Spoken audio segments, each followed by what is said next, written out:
Hello everyone, this is Julian from Kanen Coffee, and today we have a La Pavoni Euro Piccolo with us in the shop. And I came in for a general tune-up on the entire machine. Took a little bit of time just because the machine had a tune-up in quite a while, and so did a full refurbishing of the machine. Now we're just going to quickly test.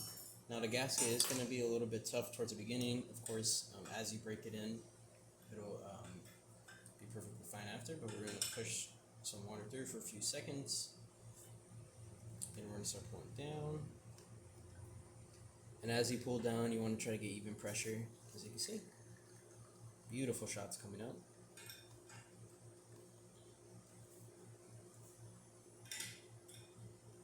Beautiful, beautiful shot. And of course, you want to wait a few seconds for the pressure to relieve from the group head, since there isn't any way for any of the excess pressure to come out. And then lastly, just to test the steam functionality, I did have to clean the steam on a little bit, just with all the coffee, or all the milk that was stuck to it. So yeah, that's about it for this repair. If you like the video or any of our repairs on our channel, leave a like, subscribe, and hit the bell. Thanks for watching.